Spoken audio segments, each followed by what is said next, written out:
Hello everyone, welcome back to my channel. So यहाँ पर मैं आपको अगेन बताने जा रही हूँ MMPC 001 management functions and organisational processes के कुछ और इम्पोर्टेंट क्वेश्चंस जो जून 2023 में पूछे गए थे। वीडियो को शुरू करते हैं। अगेन मैं पैटर्न आपको पहले बता देती हूँ जो मेरे चैनल पे नहीं है, कि यहाँ पर दो सेक्शन आपको मिलते हैं, section A and section B. Section B में कोई आपको 3 क्वेश्चन ही करने होते हैं और सेक्शन बी कंपल्सरी रहता है जो केस स्टडी से होता है। ऑलराइट, फर्स्ट क्वेश्चन की बात कर लेते हैं। Describe any 2 models of change and discuss the reasons for resistance to change and its management. तो यहाँ पर आपको मॉडल्स बताने हैं चेंज के लिए, कौन से ऐसे 2 मॉडल हैं चेंज के, और उनका डिस्कस करना आपको उनका रीज़न भी। सेकेंड क्वेश्चन की बात कर लेते हैं। Briefly discuss various barriers to effective communication. Communication के दौरान कौन कौन से ऐसे बैरियर्स है जो फेस करने पड़ते हैं, कौन कौन से बैरियर्स है। ऑर्गेनाइजेशनल बैरियर हो सकते हैं या वो लिसनिंग वाले बैरियर्स हो सकते हैं। तो इस टाइप के जो भी बैरियर्स कम्युनिकेशन के दौरान आते हैं वो आपको यहाँ पर मेंशन करनी है। 20 मार्क्स ये आंसर है, तो आप प्लीज़ उसके अकॉर्डिंग आंसर को फ्रेम कीजिएगा। थर्ड क्वेश्चन की बात कर लेते हैं।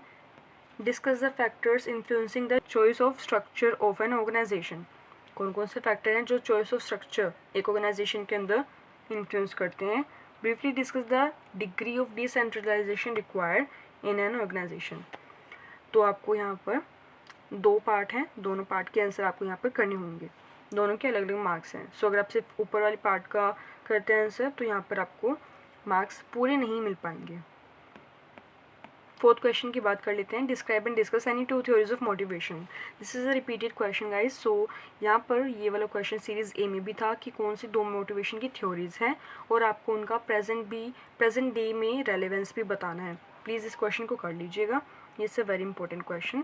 फिफ्थ क्वेश्चन की बात कर लेते हैं। यहाँ पर आपको अगेन 5 पार्ट्स दिए जाएंगे जिसमें से किन्हीं 3 के ऊपर ही आपको शॉर्ट नोट बनाना है। मैं पढ़ देती हूँ 5 पार्ट्स आपके लिए।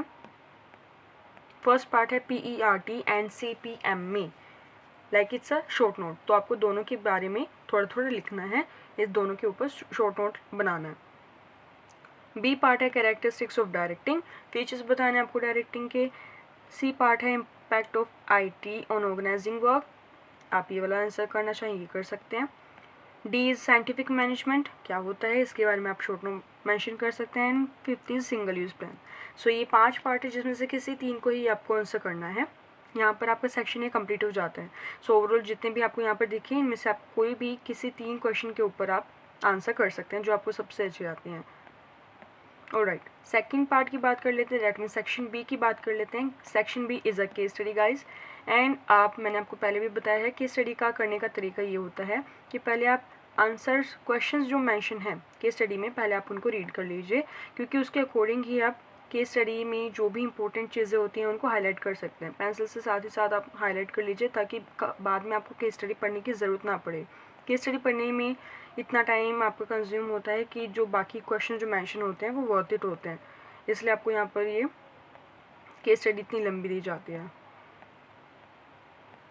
केस स्टडी को अगर आप रीड आउट करना चाहते हैं तो गाइस प्लीज़ अपनी वीडियो को पॉज करके देन आप केस स्टडी को रीड कर सकते हैं। वीडियो लंबी ना हो इसलिए मैं मेक श्योर कर रही हूँ कि यहाँ पर मैं आपको जल्दी से सब कवर कर पाऊँ। ठीक है, तो हमें क्वेश्चन यहाँ पर मिल चुके हैं। एंड क्वेश्चन यहाँ पर कितने हैं, 4 हैं guys.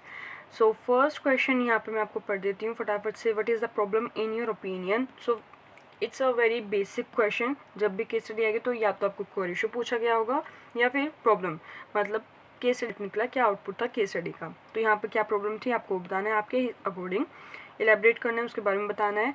Section B overall 40 marks का है। तो यहाँ पर मैंने देखा है कि 4 क्वेश्चन हैं, तो आप अज्यूम कर सकते हैं हर एक पार्ट 10 नंबर का यहाँ पर आपका स्कोर करता है। आपको उसके अकॉर्डिंग यहाँ पर आंसर फ्रेम करना है। What is the problem in your opinion. Second part is how would you explain the behaviour of Renu and Mrs Khan. Did Mrs Khan handle the situation time and properly. आपके according आपको यहाँ पर ये answer करना है, but ये सब केस स्टडी को पढ़ने के बाद ही होगा, तो आप ये देख सकते हैं। Third is assume that you are the personal manager. What are the alternatives available with Mrs. Khan? कौन से ऐसे alternatives available थे मिसेस खान के पास जो यूटिलाइज कर सकते थे। And fourth part is what do you consider the best alternative and why. जो ऑल्टरनेटिव्स मिसेस खान के पास अवेलेबल थे उनमें से कौन सा बेस्ट ऑल्टरनेटिव है या कौन सा वो कंसिडर कर सकते थे, तो इसके बारे में आपको बताना है। ऑलराइट, सो यहाँ पर ये सेक्शन बी आपका कंप्लीट हो जाता है जो आपको इट्स नॉर्मल क्वेश्चंस। अगर आप पूरा केस स्टडी को अच्छे से पढ़ लेते हैं तो आप इनका आंसर कर पाएंगे आराम से।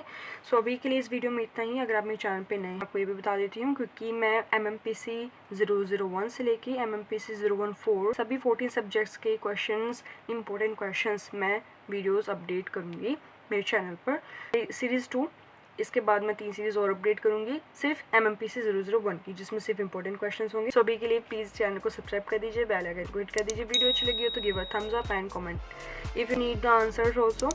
अगर आप आंसर भी फ्रेम करवाना चाहते हो तो मैं उसके लिए सेपरेट वीडियो बना सकती हूँ, but please mention in the comments. अभी के लिए इतना ही। Thank you so much.